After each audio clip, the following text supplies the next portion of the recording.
So this is the end of the week and Friday, and we're meeting with Pat McArt once again. I believe you're suffering from a heavy cold, Pat.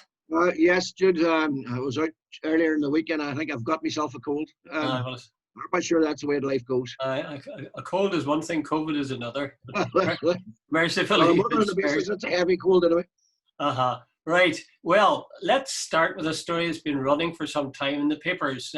Certainly the newsletter and the Belfast Telegraph are among others that have featured it highly. And that is that tweet, the famous tweet of Martina Anderson, where she talked about the fact that most of the pensions would go to British troops like those that were active in Ballymurphy and in Derry on Bloody Sunday, be awarded to people who colluded with the British forces, and that there'll be discrimination, so to speak, against people who weren't part of the British side in what she called the Dirty War. She got a huge amount of flack for that. She apologised profusely. And a lot of people are still, I heard a guy on this morning on Good Morning Ulster, and he was complaining about his father was a victim of the Dublin Monaghan bombings, and he was saying how dare Martina compare the likes of Sean Kelly with him, an innocent victim that watched his father die that day. So what do you think about Martina's tweets in the first place? And then we'll go to how they were answered.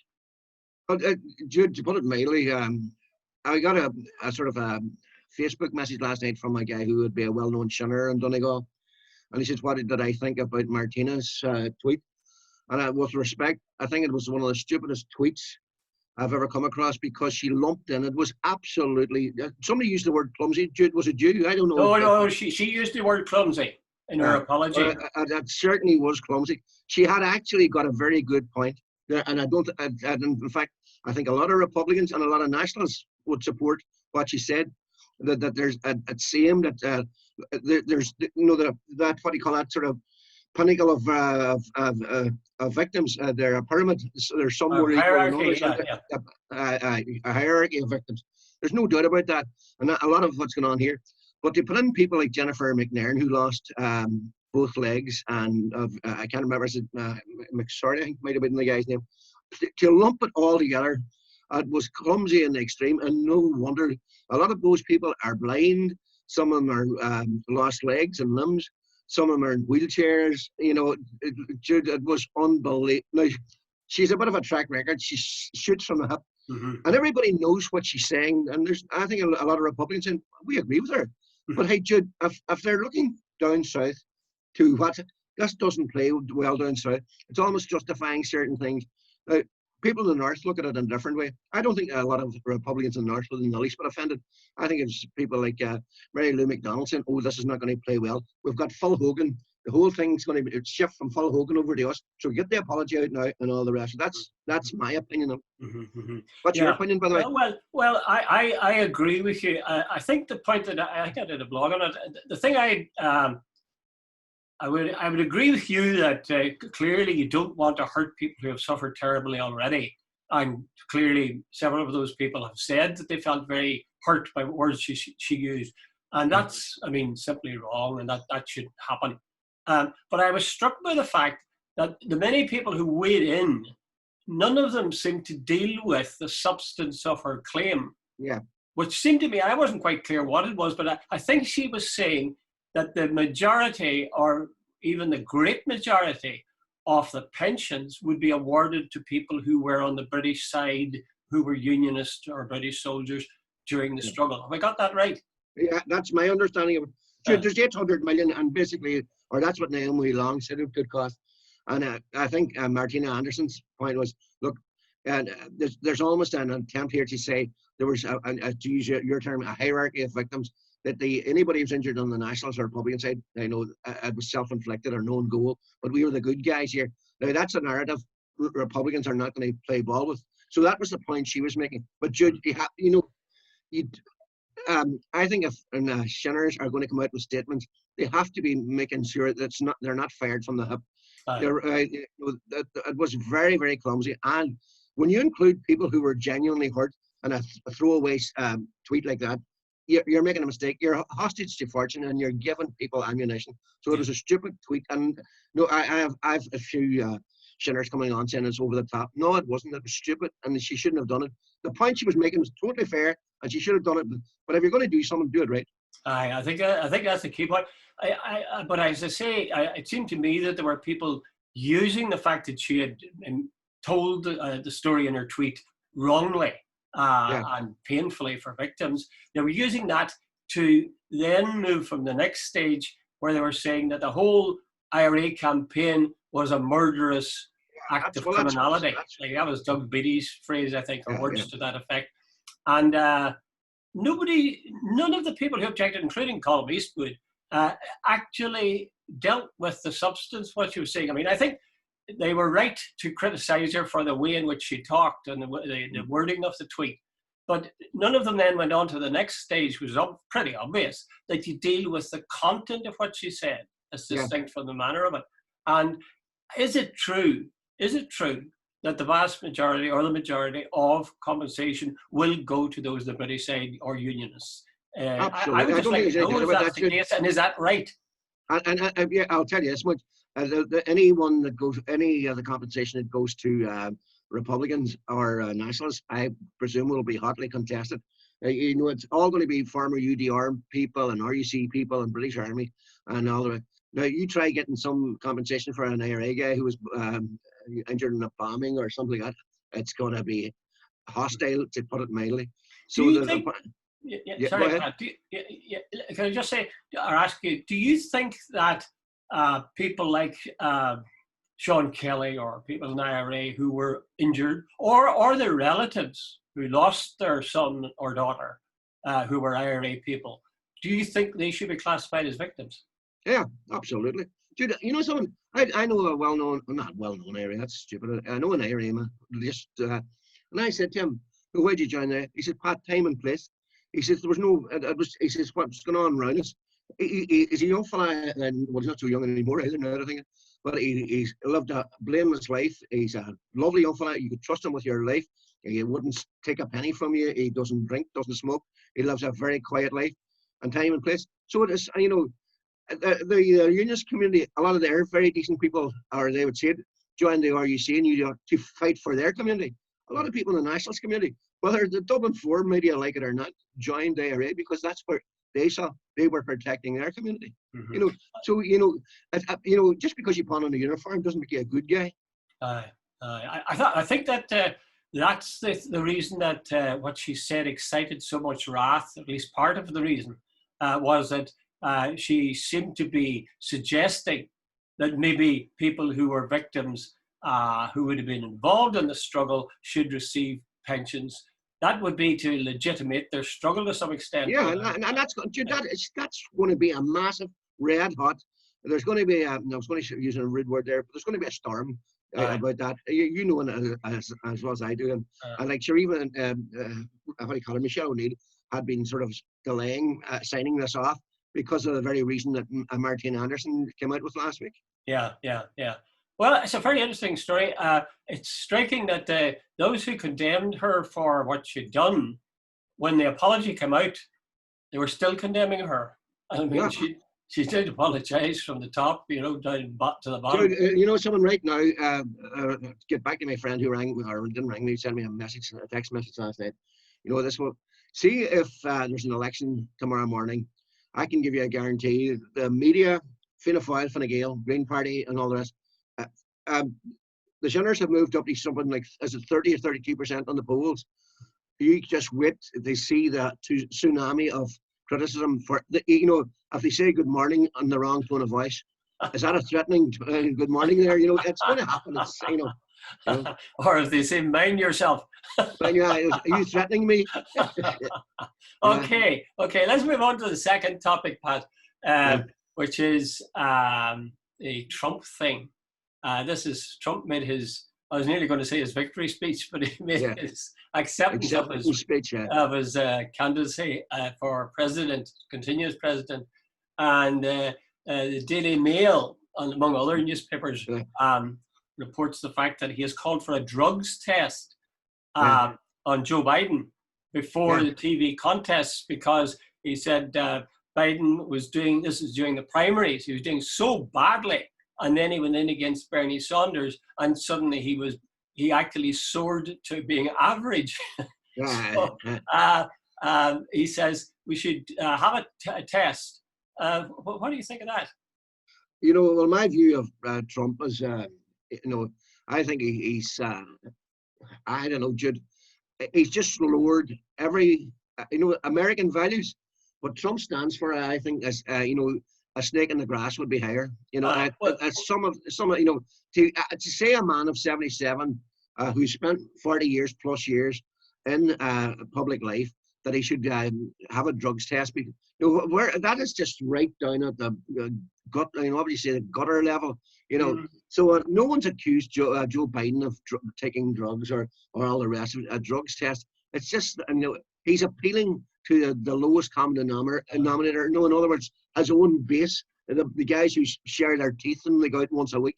Yeah, but he linked it back to Hillary Clinton, because in 2016 he said of Hillary Clinton, at the beginning of her last debate, she was all pumped up at the beginning, and at the end it was like, oh, take me down. She could barely reach her car. Now, is it possible that Hillary Clinton was taking drugs that would help her perform well? Jude, can you imagine the pressure people are under? Trump has got an ego. I think he's what do you say, inured to any sort of pressure because he's so in love with himself. But can you imagine if you're running for the presidency of America and you're doing a live debate, and there's maybe 100 million people watching it, and you say one thing wrong, it's going to be jumped on all over the place. And so Trump doesn't care. He's made the remarks about grabbing women by the pussy. Sorry for repeating it. He said he could shoot someone on the Pennsylvania Avenue, he wouldn't lose. He has been accused of being a sexual predator. He has taken money from a children's charity. He's run various scams. Nothing affects him. He doesn't care. But answer the question. My question was, is it possible that Hillary Clinton and or Joe Biden and or for that matter Donald Trump would have taken drugs of some kind, would take drugs of some kind before they go into It's possible, but I don't think it's any different between that. Donald Trump could easily have taken one as well, so we don't know. Like I think it's just another cheap jibe and a long line of cheap jibes by Trump. I think it's myself. It's more than that. I think it's an effort, and I think somebody commented on this already today. That it's an attempt to, if Joe is forced into it. Well, if he doesn't take a test. Trump can say, there you are, you see, he's obviously taking drugs and he's afraid to be found out. If he takes a test, it won't find the kind of drugs that they're talking about. It might show, however, drugs that he takes for maybe medical conditions of one kind or another, high blood pressure, or God knows what. Then that'll reinforce the idea of, this man's, he's past it, he's cuckoo, he's an old guy. I think that's part of it. It's not just a throwaway thing. It's not just it's sort of a little trap either way. But Trump, to get back to it, he is just the whole thing of American politics. Donald Trump, he has taken it down right into the gutter, and it's going to stay there. And what's even more sort of disheartening is it's where his supporters seem to like to be. I didn't get a chance to read. I read some of his acceptance speech. He didn't mention that young fella who shot dead or two people. Didn't go anywhere, as far as you can see. Didn't go anywhere near. But he's all on about law and order and all the rest of it. But by the way, he's doing an absolutely brilliant. And I'm sometimes amazed at the Democrat. All of what's going on in America now. This will be Joe Biden's America. This is his America. What's happening on the streets now? He's blaming Joe Biden for what's happening on the street. No, he's absolutely shifted. This is Trump's America. And the people are out in the street going, and yet he's saying, if Joe Biden takes over, this is what's going to happen. It's already happening. It's genius, when you think about it. I think, but it's very clever. You almost need to be reminded of that, because in no time at all you'd buy that kind of thing. You'd say, Joe Biden might be weak on these, and he'd be sympathetic with these demonstrators and people who create violence even, whereas... That's exactly the line he's gone down on. But what he has failed to take is he has created the divisiveness, he's created the racism, He's referred to African countries as shithole countries. He's referred to people who come from Mexico as murderers and rapists, and we're building that wall. And he's referred to the coronavirus as the Chinese, and all that sort of stuff. He just smears. But anyway, okay. Final question on him. Do you think he'll win? Because I've heard some commentators saying it's going to be tight. It's going to be tight, yeah. The Americans love him. They're full of bullshit. American values have really gone. They don't. He's speaking up against the world. Jude, you have to remember this. Only 10% of Americans have a passport. They live very insular lives. It's a big country. Big country. Yeah, but Jude, I've come to the conclusion that a hell of a lot of them, really need to get out more. Okay, right, Pat. Well, we take just 2 minutes on that story in the Guardian and in other newspapers about Phil Hogan and the fact that he has now resigned. I have a point I'd like to put to you and see how you react to this, Pat. I know where you're going with this, Jude. Okay, no, really, right? Okay, yeah, go. I'll still go. People should, in my opinion, people should be judged on the job for which they're hired. Like if I take a guy in to paint my windows, I shouldn't criticize him if he can't install an electric plug for me. Yeah. I should be looking at how good a job he's capable of doing on my windows. If he does a useless job, I should be furious. If he does a good job, I should be happy. Now, my point is this. Phil Hogan, everybody acknowledged the fact that Phil Hogan was a very good trade negotiator for the EU. And he looks like the kind of guy you'd like to have on your side if you went into a room, I think. Yeah. After he clearly broke the rules of lockdown and very grudgingly allowed the truth to come out, did he stop being a good trade negotiator as a result? That argument is Hitler made the trains run on time. No. That is, no, it was with no, the guy. No, it's not. That's a red herring. That's a red herring. No, we're talking about you should judge people for no. Hold on, with respect, these are public positions. These are democratically elected. We're not talking about a doctor or a plumber or an electrician. These people are lawmakers, and they are supposed to set an example. This is a guy who. Hold on, Dr. Collins, you're going to let me in mine. And the whole point of it, if you turn around and say, right, look, because he's good at his job, he can get away with anything. Where does the moral thing come into play? In other words, he first of all, he was supposed to was self-isolate for 14 days, didn't. Went off to Dublin to the K Club, lifted his golf clubs. He said there were important documents, probably 14 golf clubs. So he went off then. He drove over to Galway, stopped by a Gardaí while on his phone, went over and went in and joined 81 people when there were only supposed to be 6. But he's a great EU commissioner, so the rules don't apply to him. Dude, come off it. He can't but the rules don't apply to him, so there should be sanctions of some kind. But shouldn't there be sanctions in a totally separate area, which is the question of being trade negotiator for the EU? Let me give you a parallel. It's in the news too. Harry Maguire, the footballer, the Man United captain, and an England player, maybe he was captain of England, I'm not sure. But he was involved in a ruckus outside of the nightclub or something, and he thumped a couple of policemen. Apparently, he was charged with trying to bribe them as well, and his court case was held, and he was found guilty. He's appealing it, therefore it's going to be all clear, and he's got a second chance to see if he can prove he was innocent, which he says he was. Now, as a result of that, he's not in the English squad for the whatever it is that's coming up now. So he's going to be penalised as a footballer because he hit a cop or was involved in a drunken brawl somewhere in Greece. I just think that's wrong. I think, Man United paid £70 million for him. Yeah. They didn't pay £70 million for a Boy Scout. Yeah. They didn't go around and say, where's the most upright citizen we can find who will keep all the rules of the that are in existence, and let's hire him and we'll pay him $70 million. But Jude, come on. Yeah, I know, Jude, but why don't, all right then, why don't we get 11 thugs and play them for Manchester United? No, the boys will kick the crap out of somebody. No, Jude, you have to have some standards. If what you're suggesting is that if you're good at your job, you can do everything else that's wrong, But as long as you're good at this particular thing, the rules don't apply. And I'm Well, saying, Pat, if you were having, Pat, I know a yes, woman who's having an operation today to have a kidney taken out, wife of a friend of mine.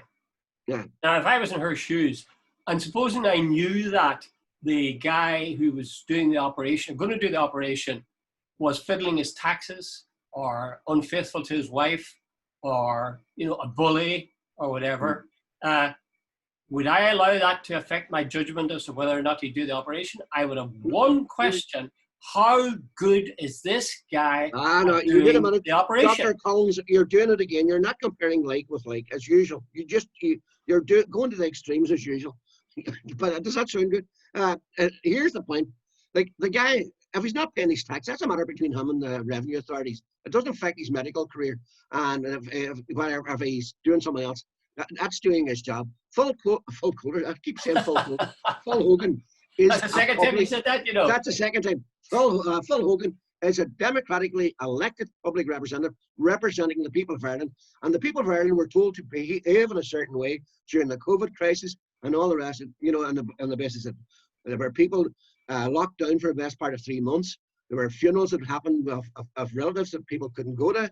There were weddings called off. As well, and Jude, there were people in the medical that put themselves in the front line, people who have died. There's more than 2,000 people, or around about 2,000 people died in the Republic of Ireland. I can't remember how many in the North. And Phil Collins, Phil Hogan, Jesus, I'm getting every Phil here today. Phil Hogan, he comes in and swans around and said, I can do whatever I want. And it was the arrogance of it, Jude. If you're representing Ireland and you just, by the way, he's not representing Ireland anymore. He's representing the EU. No, hold on. He's our representative. He's our commissioner to the EU. We send him on our behalf. So we have the right to say, wait a minute, you do not represent the best values. Okay, you might be a good commissioner and all the rest of it, but there's more to it than this. Okay, well, we'll leave it at that, Pat. I still think, this is my effort to get the last word, I still think that if you were having a brain operation, you wouldn't give a monkey's Absolutely. what kind of guy this was. What you judge him on solely would be how good is he at doing the brain operation. Apples and oranges, Jude. Okay, Pat, Good thanks luck, very Jude. much. Cheers. Good talking to you. Nice talking to you. Oh, jeez, I've done the wrong thing there now.